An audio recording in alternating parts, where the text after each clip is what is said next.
За манай Тэнгис хоёр салбар цамбад байрладаг. Тэгээд өнөөдөр бол бүх салбарууд маань их цэвэрлэгээ хийж эхэлсэн. Тэгээд бид нар доторхоо цэвэрлжээд бас гаднах талбай 50 м-ээр цэвэрлээд байж байна. Одоо 8 хүний бүрэлдэхүүнтэй ажиллаж байна. За ер нь бол нийслэлд одоо амьдарч байгаа бүхэл хүмүүс одоо албан байгууллагуудаа их цэвэрлэгэнд нийтдээ хамрагдаарай гэж хүсэж байна. Манай орон нийт үйл ажиллагаа эрхэлдэг 56 аж ахуйн нэгж байгууллага байгаа.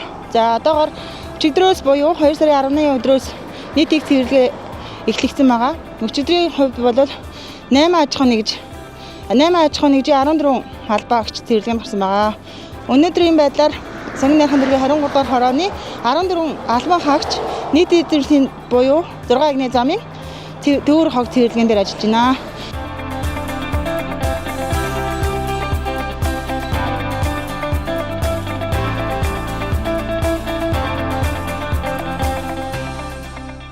Сонгын найрхан дүүргийнхээ засаг даргын захирамжаар одоо нийтийн цэвэрлэгээ хийгдэж байна манайх. Сонгын найрхан захын энэ зохион байгуулагч байгаа. Одоо манай юунаас давхар болгоноос нэг 6 хүний бүрэлдэхүүнтэй тэгээ өөрсдөө ажиллажтай.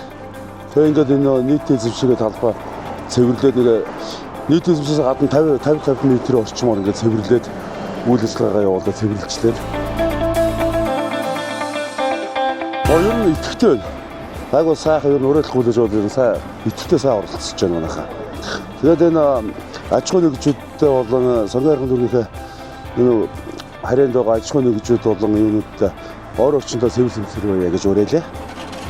Зөвхөн нөгөө цагаан сарыг ухдаг гэсэндээ биш л дээ бас нөгөө нэг ер нь 50 м-д байнга нөгөө улирал алгандаа цэвэрлдэг байгууллагатай ч гэсэн тэгээд гэрээ цэвэрлдэг шиг бас нийслэл хотынхоо өвд төрхөнд анхаарч байгууллагууд маань сайхан цэвэр цэцгээр шинэ оноо ухтаасаа л гэж хүсэж байна да.